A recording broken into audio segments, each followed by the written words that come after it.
ஒரு காலத்துல நான் பாவத்துல வாழ்ந்த போது களியாட்டுல இருந்தோம், பொய் புரட்டு எல்லாம், அதாவது தேவனுக்கு பிரியமில்லாத வாழ்க்கை வாழ்ந்தோம். ஆனா இன்றைக்கு ரட்சிக்கப்பட்ட தேவனுடைய பிள்ளைகள் என்ன அப்படின்னா, நித்திரையை விட்டு எழுந்திருக்கத்தக்க வேலை என்று அறிந்து நாம் காலத்தை அறிந்தவர்களாக,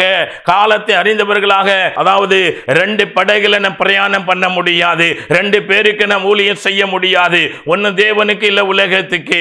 ஆமா, 2 படகுல நாம் என்ன செய்ய முடியாது, பிரயாணம் பண்ண முடியாது. ஒன்னு தேவனோடு வாழ்கிற ஒரு வாழ்க்கை, அந்த படகுல ஏறணும் அப்படின்னா நம்ம படகுல நம்முடைய ஆண்டவராகிய கிறிஸ்து இருப்பார். அந்த படகு நேரா எங்க கொண்டு போகும் அப்படின்னா, காற்று வரட்டும், கடல் வரட்டும், நம்முடைய ஆத்தும நங்குரம் நம்முடைய படகுல இருக்கிறபடியினால் நம்முடைய இந்த உலகத்திலே வாழ்கிற இந்த ரட்சிப்பின் வாழ்க்கையிலே தேவன் என்ன செய்வாங்க, உலகமோ சந்தோஷப்படும், ஆனால் நீங்களோ துக்கப்படுவீர்கள். ஆனால் உங்களுடைய துக்கம் சந்தோஷமாய் மாறும்படியாக, ஆமா, அதாவது ஸ்திரியானவள் அந்த பிள்ளை பெற்றவோடு என்ன செய்கிற கர்ப்ப வேதனை நீங்கி அவள் சந்தோஷமாய் இருக்கிறது போல தேவன் தம்முடைய பிள்ளைகளுக்கு இந்த உலகத்தில் என்ன செய்கிறாங்க, ஆமா, என்ன பிரச்சனை என்ன போராட்டம் வந்தாலும் நம்முடைய படகிலே அமர்ந்திருக்கிறவர் யார் என்றால், காற்றையும் கடலையும் அமர்திப்படுத்துகிற நம்முடைய ஆண்டவராகிய இயேசு கிறிஸ்து.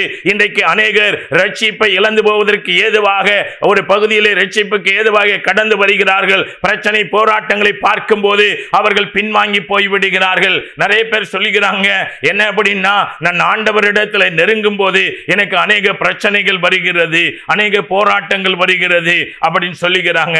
இதெல்லாம் சாத்தான் நமக்கு வஞ்சகமாய் சொல்லிக் கொடுக்கிற வார்த்தைங்கிறத யாரும் மறந்து போய்விடக் கூடாது. நாம் தேவனுட்ட நெருங்கும் போது அவர் நம்ம என்ன செய்வார், இன்னும் தன்னுடைய பாதுகாப்புகள் வைத்து நம்ம என்ன செய்வார், மார்போடு அணைத்து நம்மளை பாதுகாத்து அவர் என்ன செய்வார், வழி நடத்தி கொண்டு போகிற தேவனாய் இருக்கிறார். உடனே வந்து சத்துரு என்ன செய்ய முடியாது, சோதிக்க முடியாது. அவர் யாரை சோதிக்கிறார் அப்படின்னா, யார்கிட்ட சத்துரு பெர்மிஷன் வாங்கிட்டு பாரான் தேவனிடத்துல, அவருடைய தேவனுடைய தாசர்களை தேவனோடு வைராக்கியமாய் வாழ்ந்து இன்றைக்கு கர்த்தருக்காக பரிசுத்தமும் புனிதமுமாய் சாட்சியுள்ள ஜீவியமாக இருக்கிற அந்த நபர்களிடத்துல அதான் சத்துரு என்ன செய்கிறார், அவரிடத்திலிருந்து உத்தரவு பெற்றுக் கொண்டு வருகிறார். அதாவது ஆதி காலத்துல சாத்தானின் நிமித்தமாக எங்களுக்கு போராட்டங்கள் வருகிறது, எல்லாம் பொய்யான ஒரு காரியம். தேவன் என்ன செய்வாங்க அப்படின்னா, அந்த நாட்களில் நம்மளை நன்றாக பாதுகாத்து நாம் ஜெபிக்கிற ஒவ்வொரு பகுதியை ஆண்டவர் என்ன செய்வாங்க, கேட்டு அதற்குரிய ஆசீர்வாதங்களை கொடுத்து